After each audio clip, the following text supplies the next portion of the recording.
Israel একটার পর একটা বোমা হামলা করে গাজা উড়িয়ে দিচ্ছে, অথচ আপনারা লক্ষ্য করে দেখবেন যে মুসলিম লিডারগুলো সবাই আসলে চুপ। সমস্যাটা কোথায়? তারা কি ভয় পায়? তারা কি মেরুদণ্ডহীন? কেউ কিছু করতে পারছে না ইসরায়েলের বিরুদ্ধে। বিস্তারিত জানবো আজকের ভিডিওতে।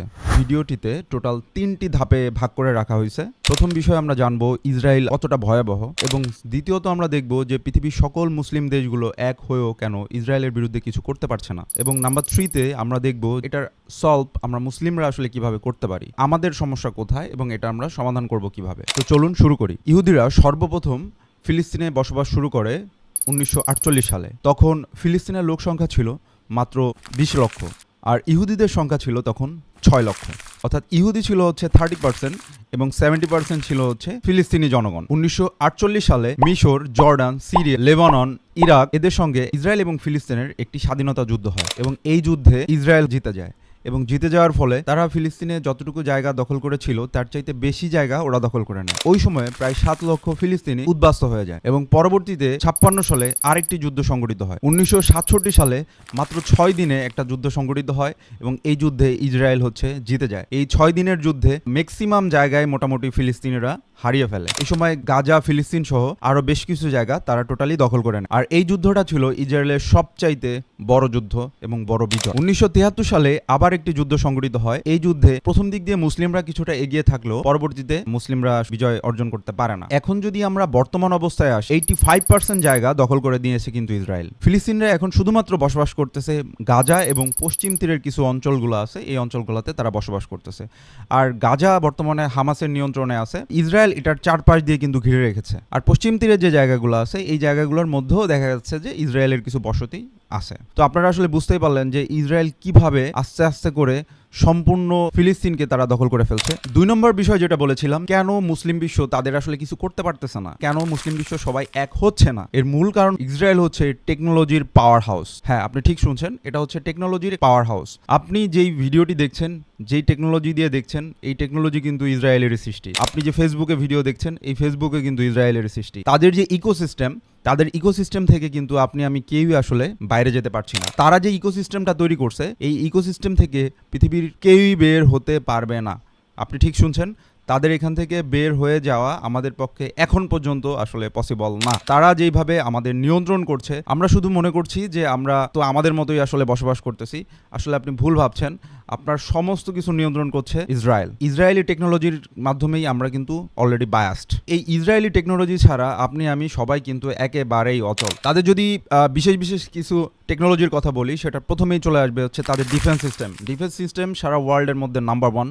তাদের সাথে বিট দেওয়ার মতো ক্ষমতা সেকেন্ড কারো নাই। 2 নম্বর যেটা, সেটা হচ্ছে তাদের সাইবার প্রযুক্তি। তাদের সাইবার প্রযুক্তি এত বেশি স্ট্রং তাদের আপনি অনেক কিছু শুনবেন কিন্তু কখনো দেখবেন না যে সাইবার অ্যাটাক করে ইসরায়েলকে আসলে কেউ হার মানাইতে পারে। তাদের তৃতীয়ত বিষয় যেটা হচ্ছে স্পাই সফটওয়্যার। আপনার প্যাগাসাসের নাম শুনছেন। কিছুদিন আগে আমাদের তথাকথিত পালাই যাওয়া সরকার, ওনারা অনেক নেতাকর্মী থেকে শুরু করে সাধারণ মানুষ যাদের তাদের চোখে শত্রু মনে হতো, তাদের বিভিন্ন ডেটাগুলো কিন্তু তারা কালেক্ট করতো এই স্পাইওয়্যার সফটওয়্যার দিয়ে। এই প্যাগাসাসও কিন্তু আপনার ইসরায়েলের একটা প্রযুক্তি। এবং পরবর্তীতে যেটা বলবো সেটা হচ্ছে কৃষি প্রযুক্তি। কৃষি প্রযুক্তিতে তারা আনবিলিভেবল, এবং তাদের যেই প্রযুক্তি, এই প্রযুক্তি বিট করার মতো সেকেন্ড কাউকে আমরা দেখছি না, হয়তো দেখবো খুব শীঘ্রই। তো আমরা যদি আসলে মোটা দাগে বলি, ইসরায়েলের সাথে কেউ বিট করতে কেন পারছে না, বা ইসরায়েলের সাথে কেউ কেন বিট করতেছে না, কজ তাদের যে ইকোসিস্টেম, তাদের ইকোসিস্টেমের জন্য কেউ তাদের সাথে সাহস করছে না। তাদের ডিফেন্স সিস্টেম বলেন, তাদের টেকনোলজি সাপোর্ট বলেন, সব দিক দিয়ে সারা ওয়ার্ল্ডের মধ্যে তারা নাম্বার 1। এবং এই যে আমরা আর্টিফিশিয়াল ইন্টেলিজেন্সের এই যুগে পদার্পণ করেছি, আমরা এখন সবকিছু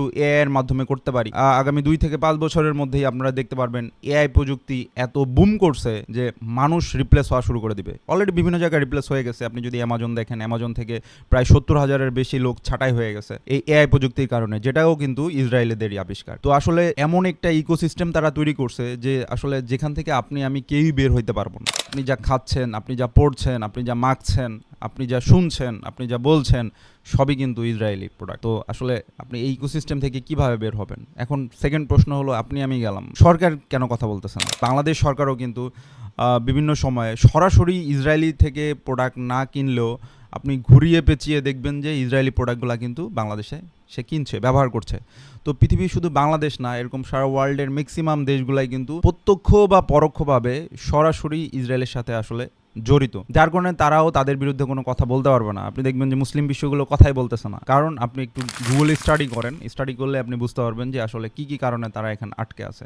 একদম ওপেন সিক্রেট আসলে বিষয়গুলো। থার্ড ওয়ান, আমি যেটা আলোচনা করব সবই তো বুঝলাম, এই মুহূর্তে আমাদের করণীয় কি। আপনাদের জন্য বলি, ভিডিওতে দেখলাম সোশ্যাল মিডিয়ার কল্যাণে যে বাটা ভেঙে, বাটা থেকে স্যান্ডেল জুতা চুরি করে নিয়ে যাচ্ছে, পিজা হাট ভেঙে জিনিসপত্র চুরি করে নিয়ে যাচ্ছে। আপনি কোক খাওয়া বন্ধ করে দিচ্ছেন, আপনি ফান্ডা খাওয়া বন্ধ করে দিতেছেন, আপনি এটা করতেছেন, ওটা করতেছেন। আপনি কি মনে করতেছেন আপনি বিশাল কিছু একটা করে ফেলতেছেন? আপনার কি সেটা মনে হয়? আপনি একটু ভাবেন, আপনি একটু বাসায় বসে জাস্ট 2 মিনিট ফ্যানটা ছেড়ে একটু বসে চিন্তা করেন যে আপনি যে কাজটা করতেছেন এটা কি ভদ্র সভ্য একটা মানুষের কাজ, বা এটা আপনি ইকোসিস্টেমকে ব্রেক করে দিতে পারবেন? আপনার ভাঙতে হবে ইকোসিস্টেম, আর ইকোসিস্টেম যদি আপনার ভাঙতে হয় আপনাকে ভেঙে ভেঙে তৈরি করতে হবে। আপনাকে স্কিলফুল হইতে হবে। আপনি যদি স্কিলড না হন, আপনি এআই টেকনোলজি বুঝেন না, আপনি গ্রাফিক্স ডিজাইন করতে পারেন না, আপনি ভিডিও এডিটিং করতে পারেন না, আপনি ডিজিটাল মার্কেটিং বুঝেন না, আপনি শুধু সারাদিন আসেন টিকটক দেখা নিয়ে, আপনি সারাদিন আসেন কিভাবে ইউটিউবে শর্টস আছে শর্টস দেখা নিয়ে, আপনি আসেন চিত্ত বিনোদন নিয়ে, তাহলে আপনি আসলে আপনার নিজেকে গড়বেন কিভাবে?